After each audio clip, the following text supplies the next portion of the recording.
Dr. Shingai Nyaguse Churunge.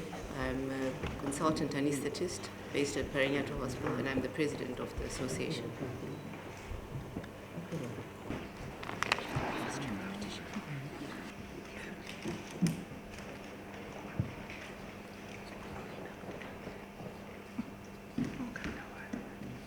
Thank you, Chairperson, and all honorable members present and members of the media fraternity. The background to this petition is that our Zimbabwean hospitals have not been functioning well since March 2019, and things eventually came to a standstill in September 2019.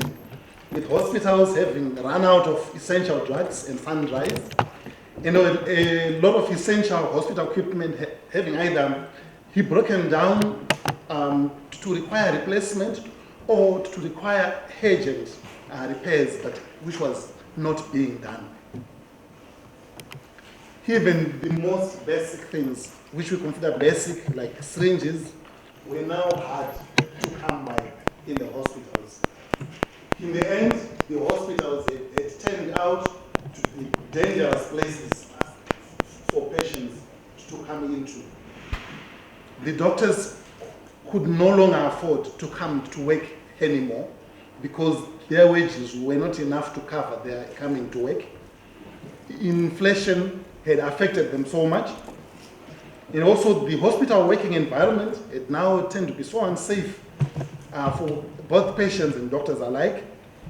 The patients were coming to a hospital with erratic nursing services because of the flexi-hour system which was introduced by the Ministry of Health and Child Care.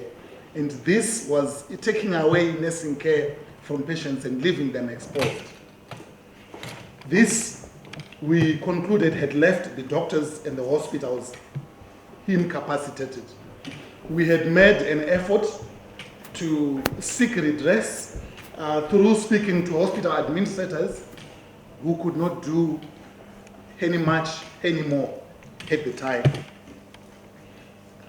When the challenges started in March, doctors had gone public about it, and it was widely publicized to say that there was a problem at the hospitals.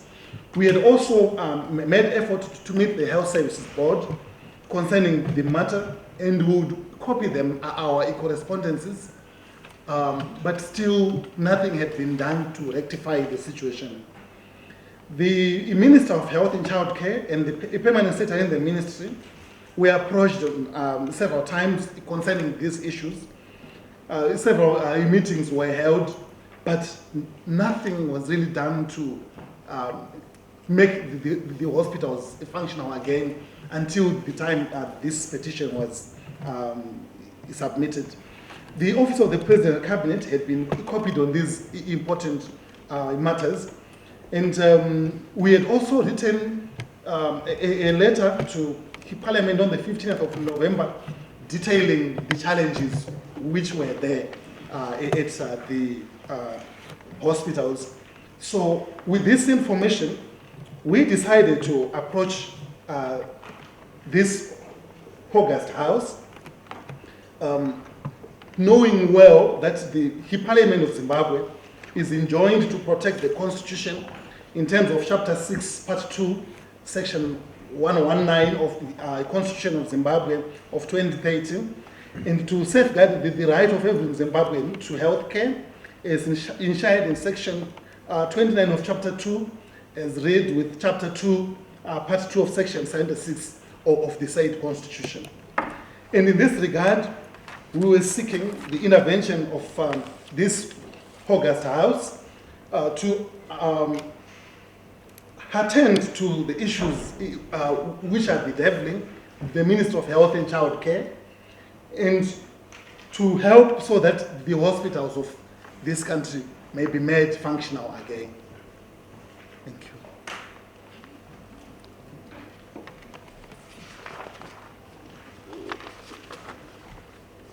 Specific points that we, going on to the specific points that we raised.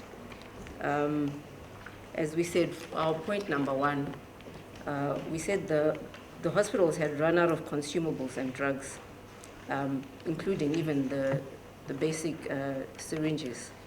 And as he mentioned, in March, when we highlighted this matter, there was an intervention from the highest office in the country whereby money was availed to address especially the equipment challenges.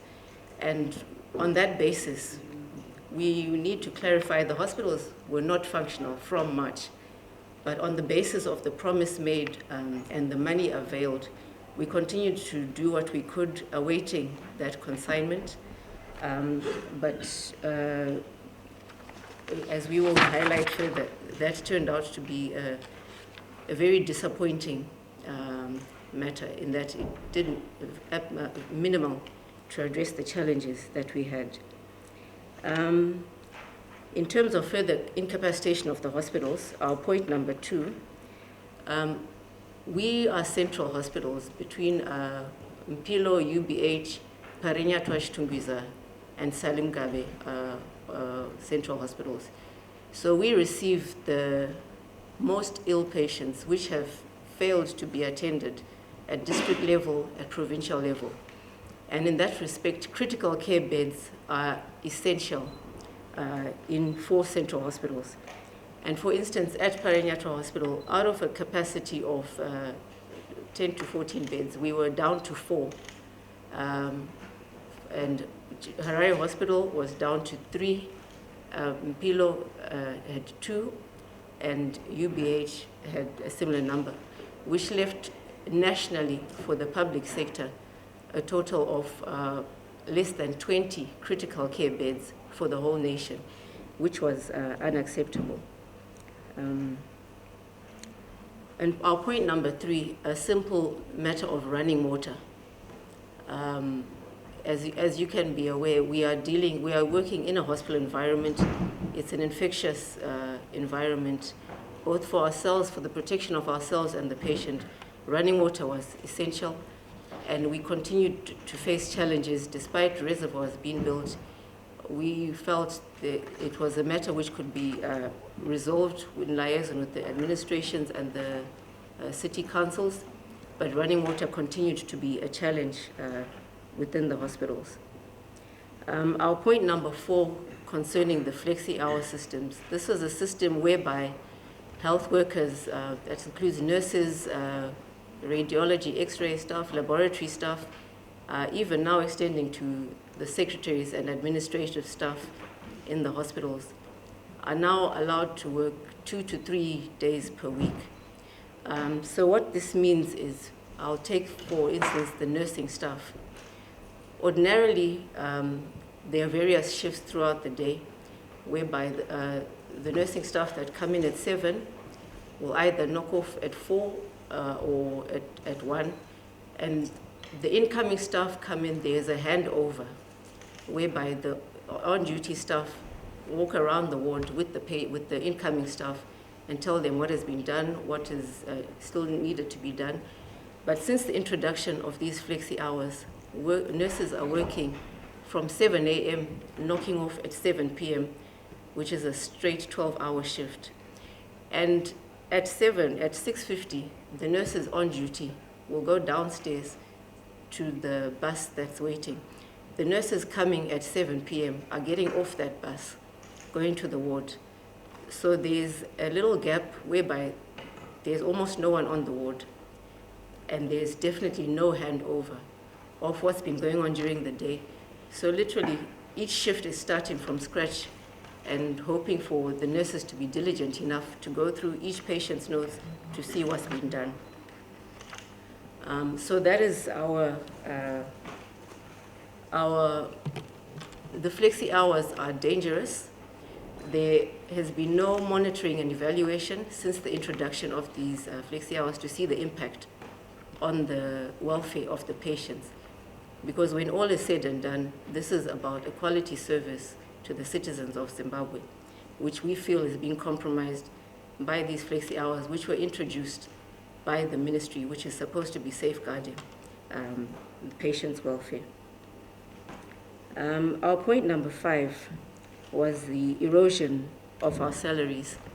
Of course, we appreciate the difficulties that are going on with the macroeconomics of the country, but we felt, despite our pleas, there was no engagement to try and reach any kind of compromise or any kind of innovation of how to supplement incomes with our employer, whereby we were informing them of our inability and our reduced capability to take care of ourselves and our families, but there was a deafening silence from the employer.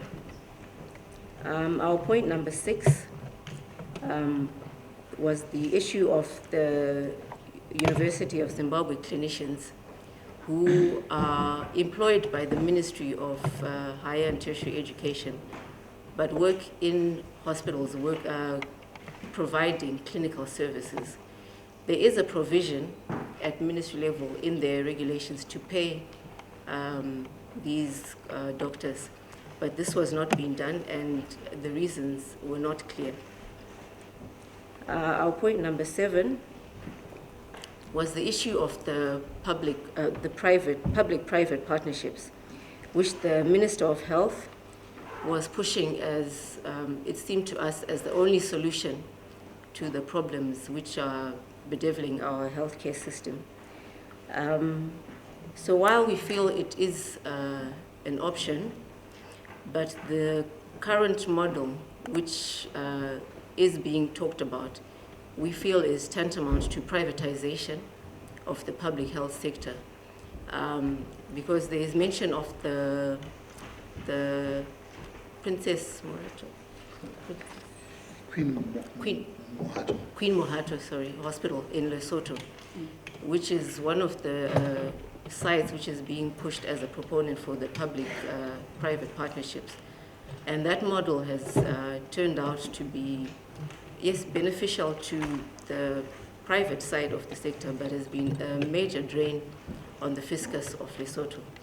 And so again, in that respect, we noted there was an audit done at Tungwiza Hospital, which has implemented some level of public-private partnership.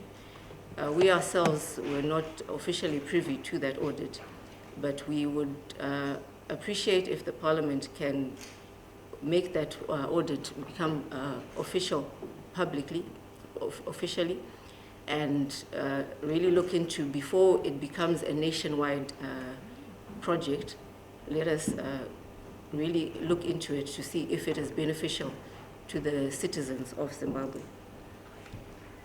So our point number 8, micromanagement of hospitals currently taking place, whereby lists are requested from individuals in hospitals from the Ministry of Health, so that goods are purchased for the hospitals. I can speak for myself, where soon after one of the initial meetings, soon after we declared our incapacitation, I received a call at 6 p.m. from the clinical director asking me to produce a list of drugs which were needed at the central hospital, because someone at ministry needed them now, like in the next hour. And we are saying that is micromanagement. There are systems in place. There's pharmacy. There's a whole pharmacy department at the Ministry of Health. There's a pharmacy departments within hospitals which have the lists, which have current stocks. And there's, so these things are happening all the time. People get calls, what do you want? Tell us what we should buy. And we feel that is micromanagement and will not work for central hospitals. And then, at the time, an appeal was made to the Ministry of Health to realign the referral system of the healthcare so that it functions normally. Because at the time, it was treated at Parenyato Hospital, for instance, than at the City of Harare local councils. So basically, patients could easily bypass the clinics and come straight to central hospitals, whereby we were now being clogged with non-urgent patients. which were then taking away resources from the patients who needed it most who were being referred from the lower level hospitals. And at the time,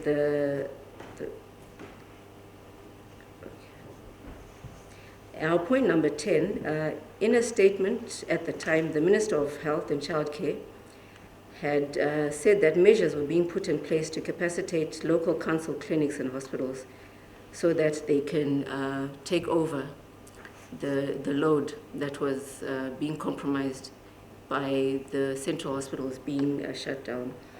And we felt the statement was very insincere and unfortunate because, for the record, especially in Harare, for instance, the council hospitals and clinics do not have specialist doctors on their roster. And the city of Harare has hospitals and clinics have a total of 2 functional theaters for a population of 1.4 million. And these theaters were being manned by 1 nurse anesthetist. So we felt it was insincere of the minister to say there was no need to address the concerns of the doctors, because the local clinic would then take over the duties that were being done by 5 central hospitals. And then in another cabinet briefing in November and December, the Minister of Health and Childcare unveiled plans to train 6,000 clinical officers. Again, the insinuation was could easily replace the current workforce with 6,000 clinical officers.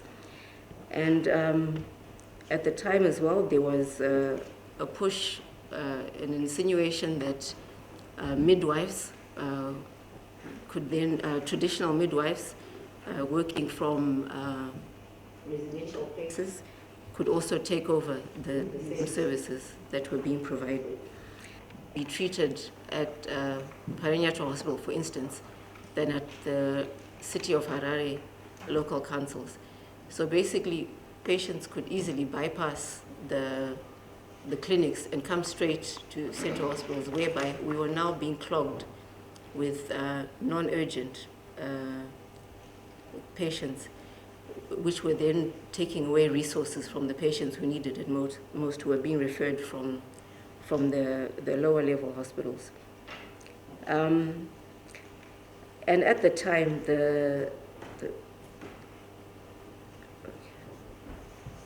our point number 10, in a statement at the time, the Minister of Health and Childcare had said that measures were being put in place to capacitate local council clinics and hospitals so that they can take over the load that was being compromised by the central hospitals being shut down.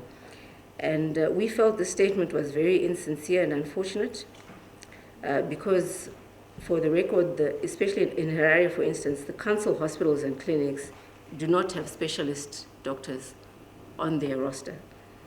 And the city of Harare has hospitals and clinics have a total of 2 functional theaters for a population of 1.4 million. And these theaters were being manned by 1 nurse anesthetist. So we felt it was insincere of the minister to say there was no need to address the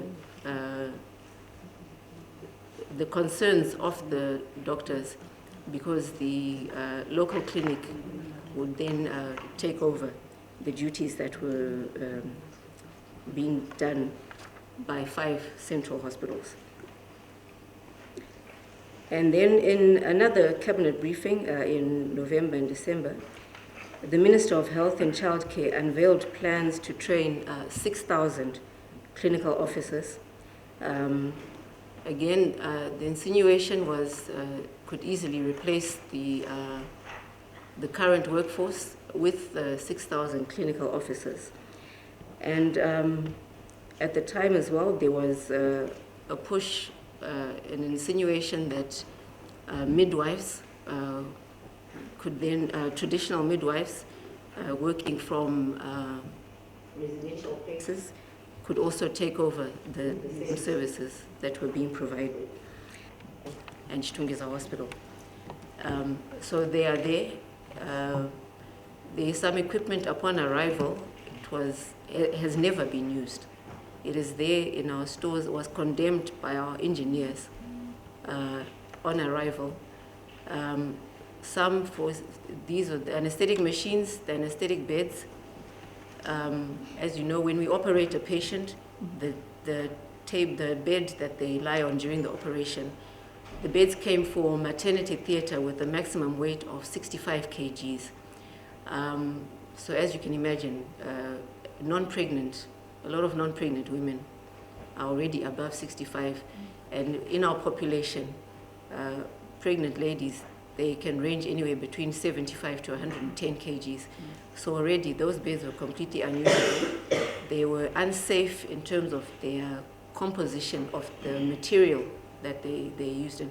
So they were condemned out of hand. They've never been used. We are hoping they will be collected and taken somewhere.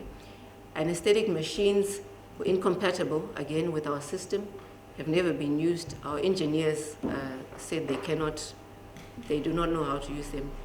They've been condemned. We've never used those. Endoscopy equipment came. It was 2006. It was a 2006 model. It was refurbished clearly on visual inspection. It's clearly second-hand material. The company from which it was purchased is no longer making space for that particular endoscopy equipment. So some of the machines which came for neonatal unit, incubators and ventilators, there's missing parts. They've never been used. So that material is there. Locally, I guess the most accessible, Parinyatwa Harare Hospital, the equipment is there. The hospital administrators were requested to write up on that consignment, so they should be able to give you a clearer picture, but it is certainly there. And I would say the equipment that has worked is basically the monitors, which take blood pressure and pulse rate. That's the part of the equipment that has worked from that consignment. I just want to add that to the usable and non-usable equipment. Yeah, I would say 10% is usable of the Indian consignment. And the value? What was the total? Idea. $600. Well, What was the value? What we had, because we are not privy to the actual. What we had was what the media said the president had committed $600,000 US.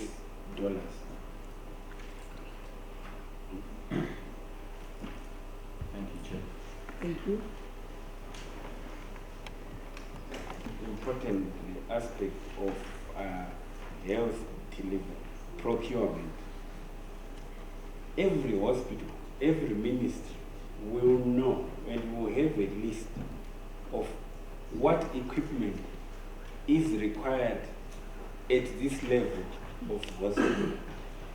What has been happening, I think I've experienced this for the past 25 years since I've been working in the government hospital, is that whenever there's a crisis, somebody says, give us a list of what you want. And we always say, but we gave you a list last year. And we are told, if you don't want to give us a list, we are not going to give you any. And we religiously write down a list. And I can assure you, 3 years later, we say, we still have the same issues. They say, give us a list. And we say, but we gave you a list 3 years ago. We actually have a copy. They say, just give us a list. And it goes on and on and on with people demanding a list. Each time you point out that the equipment is not working, the equipment is obsolete, the default answer is, give us a list. And then in terms of being consulted, this is where we think that procurement should not be done by central government, because it does not take into consideration the peculiarities of each central hospital. And if it's done centrally, it means that the end user has no input into the equipment that is bought.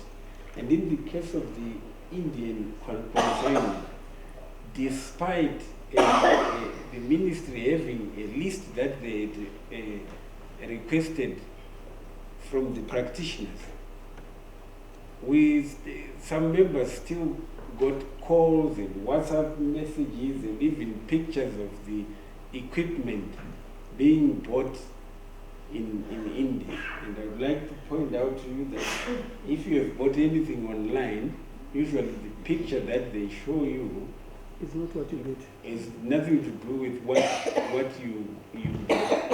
And so our requirement at central hospital level is that the end user must be the one who determines what equipment is bought. It guarantees that the quality equipment is bought, and the equipment that the users are familiar with and can use is also bought. And using the tendering system, a lot of times does not work. Because I will tell you that if you look at the specifications on the equipment, they may meet the specifications we have put down. This machine can do X, Y, Z, which is fine. But anybody can make that equipment. And there's brand of equipment which we know will last. Some equipment will be bought maybe at half the price, but 6 months later you have nothing. It's all broken down. And we know that in this environment, in this global village, you will always have a range of manufacturers, some of whom will manufacture a piece of equipment that will work for a year, 2 years. You can see even the cameras in this room, they are branded because the users know that this brand works, delivers, and it lasts. So our, yes, we were consulted, but when it comes to actually purchasing, we are not involved. I can give you an example. When the users complained at Central Hospital that we want to be involved in procurement, Honorable Mangwiro, the Deputy Minister of Health, he was not minister then, and myself, we were put in the Harare Hospital Procurement Board, and we were trained by people from the procurement board. But we were never called to any meeting. We never knew any meetings were going on. And when I inquired, why is it that the hospital procures things and we don't know anything about it? The answer was, oh, we know you are very busy. So we didn't call you, we didn't give you minutes, and so maybe there's a deliberate effort to exclude the user from being involved in procurement. Okay. If I may add specifically to this, Indian representatives from which this equipment was bought did come, and they themselves, a lot of the equipment, they failed to make it work. So they did come from India to Zimbabwe to our hospitals because we were told, don't worry, their engineers are coming, they'll show you what to do. So in spite of their arrival and the equipment still is not working, they failed to make it work. And again, when it was purchased, none of it, if I'm not mistaken, none of it has any service contracts. which is another thing which continues to bedevil our healthcare system, is that equipment gets bought and there's no insistence on service contracts, which we can't understand because it just seems like a logical thing to do. And then you get this cycle which, from if you were of a conspiratorial mindset, you'd almost think someone wants equipment to break down so they have a new tender every 2 to 3 years. Yeah. Because we can't understand why no one would insist on service contracts for very expensive equipment, which in other places lasts up to 10 years, but ours every 2 to 3 years needs replacement. Just a small follow-up. When you are in the times when somebody has called you from the ministry, did they say, I'm so calling from the procurement, or I'm a department of pharmacy? What do they say? Or it's the principal director? Because when we follow this up, we want to know what is the system the ministry is using. With the Indian, let me call it protocol. Yes. What I know is that the deputy minister Was calling. the deputy minister of health actually called a member of the Department of Surgery to say, look, I'm going to India. Maybe it was in the departure lounge or something. I'm going to India and I'm going to buy equipment. Tell me what I should buy. And the member declined and said, but that's not how things are bought for the hospital, so I can't help you. This is, maybe we can call it hearsay. And the other people actually got WhatsApp images from India to say, is this what you want? Will it work? And for example, the endoscopy equipment, when it arrived, it was incomplete and therefore unusable.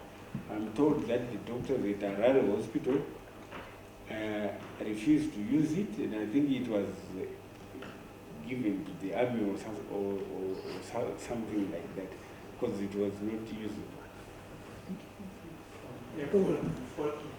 Follow-up one, Representatives from which this equipment was bought did come, and they themselves, a lot of the equipment, they failed to make it work.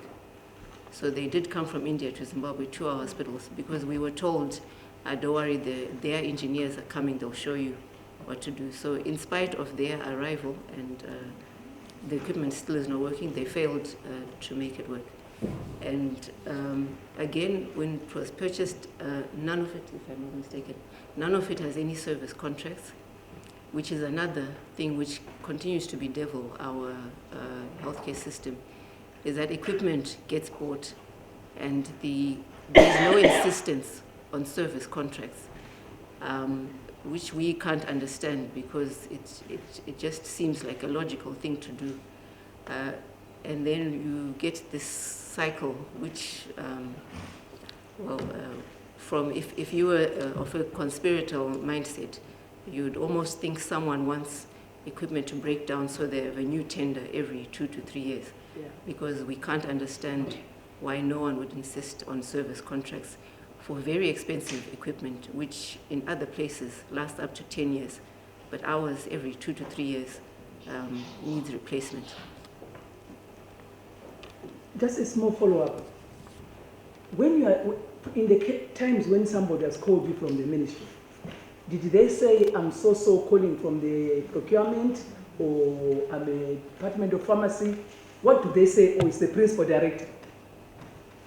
Because when we follow this up, we want to know what is the system the ministry is using. with the Indian, let me call it protocol. Yes. What I know is that the deputy minister, Was calling. the deputy minister of health, actually called a member of the Department of Surgery to say, look, I'm going to India. Maybe it was in the departure lounge or something. I'm going to India and I'm going to buy equipment. Tell me what I should buy. And the member declined and said, but that's not how things are bought for the hospital, so I can't help you. This is, maybe we can call it hearsay. And the other people actually got WhatsApp images from India to say, is this what you want? Will it work? And for example, the endoscopy equipment, when it arrived, it was incomplete and therefore unusable. I'm told that the doctors at Harare Hospital refused to use it, and I think it was given to the army or something like that, because it was not usable. A follow-up one, yeah. Because this equipment is not branded. What they did was they would take a sticker, I think it's Seiji, a company that is not known to be a manufacturer of any equipment. So it's sort of a middleman, third man, who then takes a sticker to put on machines. But there must have been a delivery note.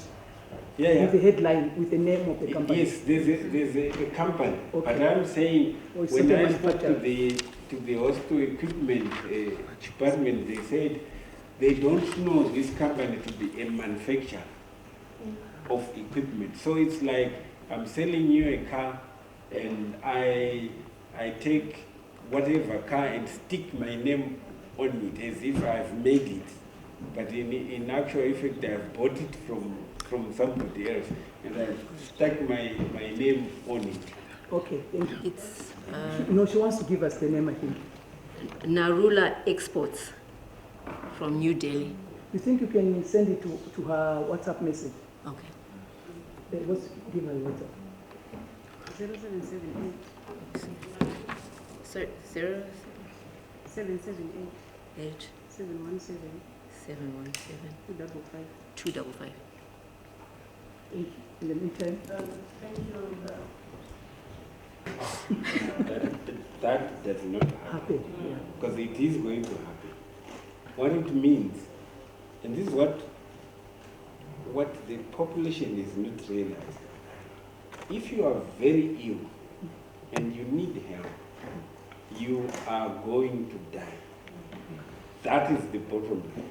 If you are very ill in Zimbabwe and you need help, particularly if you are not on some medical insurance, not all medical insurance. So it means only 1 to 2% of the population can be assured that they will get some care. A lot of people on, say, the Premier Service Medical Aid Society, on CMAS, on FMO or anything, are not guaranteed to get help. Now let's talk about the population, because the medical aids just cater for less than 10% of the population who are mostly urban dwellers. Now, the people from most of the constituencies, the people of the members sitting here, are on their own. They cannot be treated, let alone to be transported from the rural hospital to a central hospital. At the moment, what we hear is that if you go to the hospital, say in Murambinda, and you need to go to Harare hospital, you have to find your own fuel. The ambulance will not have fuel. So it's a disaster. And people are dying quietly. Funerals are going on quietly. And the bottom line is the central hospitals, even the district hospitals, provincial hospitals are incapacitated. They cannot function.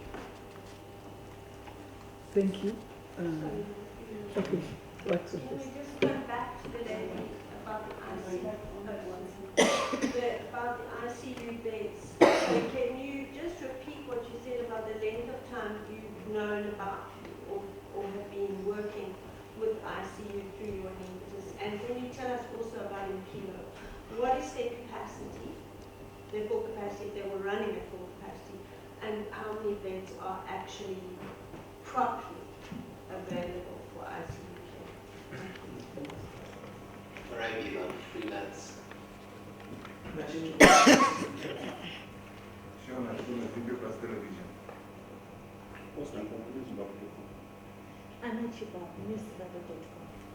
Refatin Secure, SABC News. I'll start with Dr. Matarose's actually, which we never addressed. In terms of the coronavirus, our laboratories are not yet at a stage of testing. So because it's been declared a public health emergency of international concern, WHO will now be taking samples of suspected cases to laboratories in South Africa. So we just hope our infectious disease hospitals are prepared with oxygen, etc., to deal with the patients. I think I'll answer the last. There was the issue of flex. Can I, just before we finish, Honorable Dr. Matarose's question, it is very interesting that he asked about coronavirus, which is very important. But I would like to point out to this House that there are certain basic things and tests that we should be doing on a daily basis in the central hospitals that we are not able to do. Sometimes you can't do even a full blood count. Yeah. Sometimes you can't do a urea and electrolytes. And those are the basics. There are other things that we should be able to do as a nation that we can't do. And, you know, when I was young in this system, we could do a karyotype at Pararinyatwa Hospital. Sorry. We could look at people's chromosomes, whatever that means. We can't do that anymore. We used to be able to get referrals from Zambia, from Malawi, from Botswana. Now, we have to send our patients to Mozambique. We have to send our patients to Zambia because the equipment in the laboratory does not work. And if it works, there are certain little things that you need to perform a test, they are not bought. So yes, it's well and good to be able to do a coronavirus test, coronavirus may come and go, but we still need that woman, that pregnant woman from Rambinda to be able to have a simple test that will save her life. Thank you. There was the issue of flexing. Whether you're with oneness. And we agree with the nurse that we need to do 1, 2, 3, 4 things for this patient. And when I come back tomorrow, I find a different face. And when I say, but we agreed that you should do 1, 2, 3, she says, I was not there. I don't know what you are talking about. And I will never see the first nurse again until another week. Meantime, the patient either is died or is gone home. So that's one, there's no continuity of care. And the second issue is the ZUPCO bus system. Because the ZUPCO bus comes to the hospital twice a day. In the morning and at knockoff. So the nurse who is on the ward has got to catch that bus. If she doesn't catch it, she can't go, she can't afford any other means of transport. And the nurse who is coming to work has to come on that bus. So they meet at the bus stop. The patients are on their own, on the ward. That's dangerous. We have tried, but for expedience, the minister and maybe Minister of Labor, whoever, decides that it's okay for the patients to die as long as there is no strike, which we can't understand. Okay. Oh, you want to answer? Maybe on the question of, I'd have to say one of the things we are fighting for is for quality service across the board.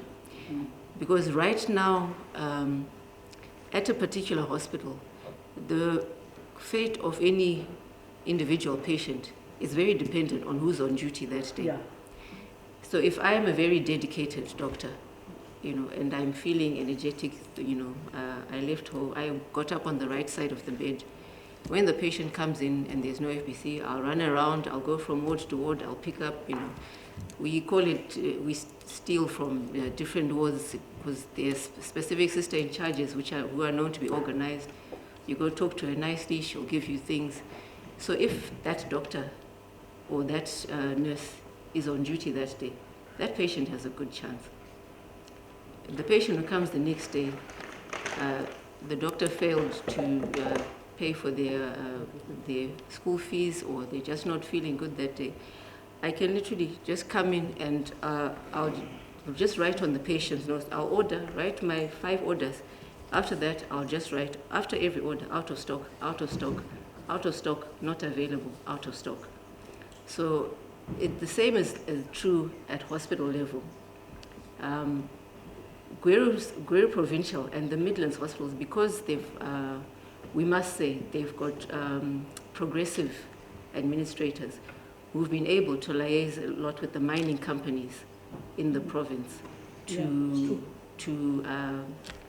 augment their service. So Gweru Provincial is actually one of our services that we're proud of, because they realize, I think sooner than us, that we will die waiting for help from this other side, and have gone out of their way to get help from other sides. So it's very possible that they did get a quality service at Kwekwe. But what we are saying is it should not be up to individual administrators, it should not be up to individual practitioners. The fate of a patient should not be up to that. There should be standards. There should be a minimum standard where any citizen of Zimbabwe will get the service they get at Gweru Provincial, at Kwekwe General.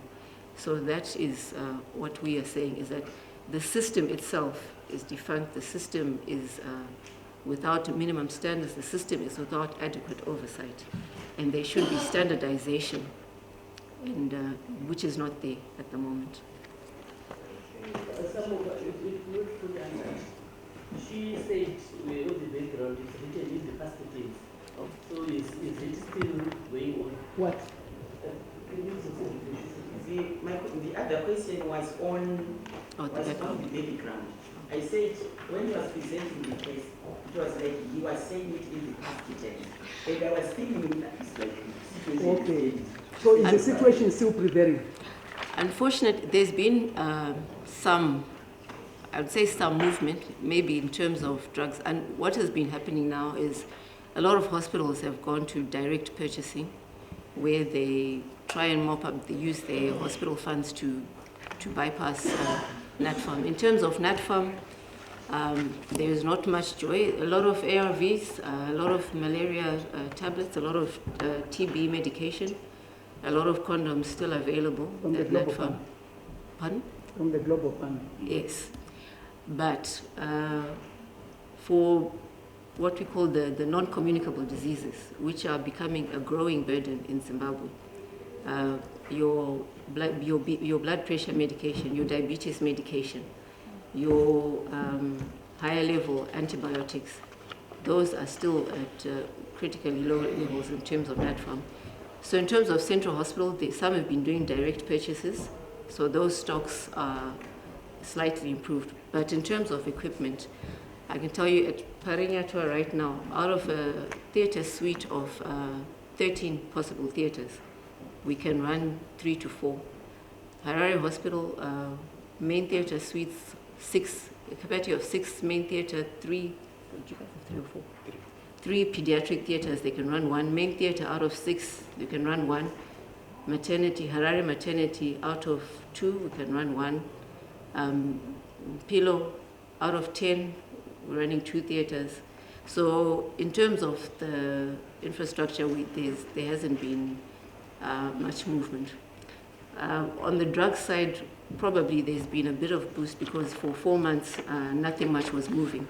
So there was time for the pharmaceuticals to improve.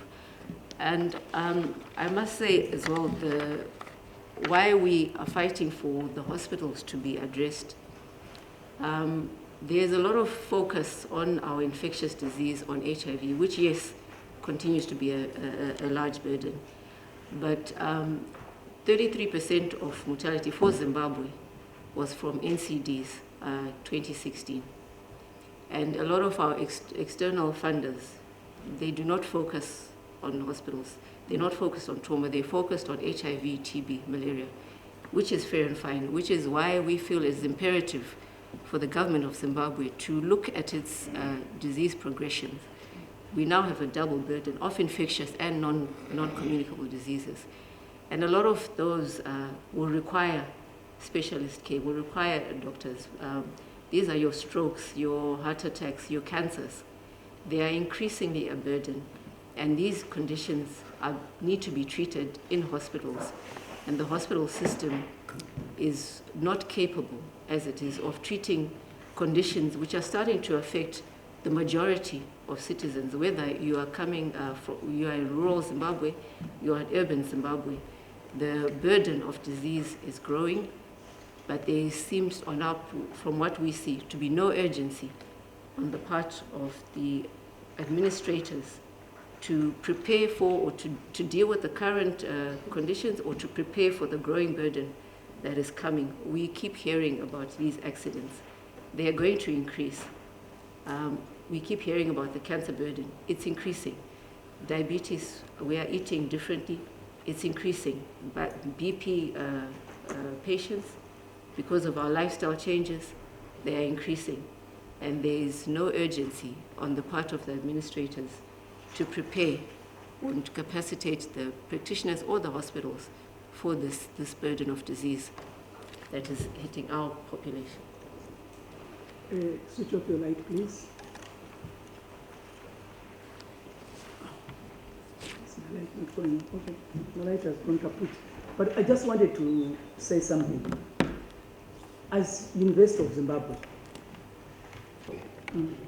We are on. okay. We actually did a round 2 weeks ago, which included the clinical director, the chief executive officer, the operations director, the finance director, the chief pharmacist, the hospital equipment people, and all the specialists to see how much we can do with the resources that we have.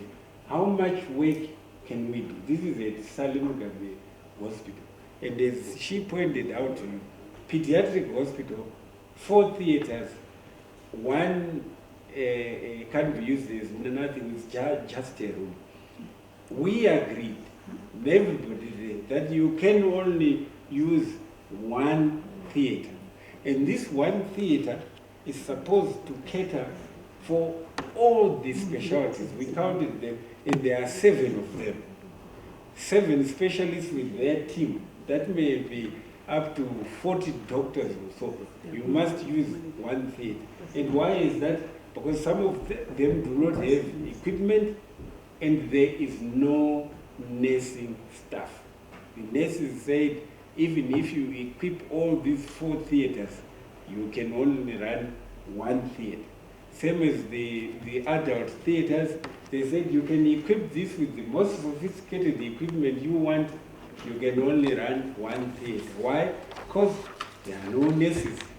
So the doctors are there twiddling their thumbs and doing absolutely nothing. Thank you. Oh, you want to say something? Well, I can see we're winding to express some of the frustration that led to our prayer, Part D, in that I think this August House should know that before, that incapacitation of doctors was not made lightly, and it was not made spontaneously. There were so many efforts. In fact, letters were being written by the juniors from July, with no response from either HSB or from ministry. Ourselves as an association, from August, we were writing. Before we officially declared our incapacitation, on the 3rd of October, we had a meeting with the minister whereby we asked him, and this is minuted, I'm sure, in the ministry, we asked him to please come down, speak to these senior doctors, explain to them, what exactly is going on. Because from March, of this whole India thing, and people were now seeing that there's no response. And the minister point blank refused to come and speak to doctors. And these are things which we feel, had there been a timely response, the situation might not have deteriorated to the level that it did. And we felt very let down and we feel the system is unresponsive to the needs of its workers. To express some of the frustration that led to our prayer, Part D, in that I think this August House should know that before, that incapacitation of doctors was not made lightly, and it was not made spontaneously. There were so many efforts. In fact, letters were being written by the juniors from July, with no response from either HSB or from ministry. Ourselves as an association, from August, we were writing. Before we officially declared our incapacitation, on the 3rd of October, we had a meeting with the minister whereby we asked him, and this is minuted, I'm sure, in the ministry, we asked him to please come down, speak to these senior doctors, explain to them, what exactly is going on. Because from March, of this whole India thing, and people were now seeing that there's no response. And the minister point blank refused to come and speak to doctors. And these are things which we feel, had there been a timely response, the situation might not have deteriorated to the level that it did. And we felt very let down and we feel the system is unresponsive to the needs of its workers.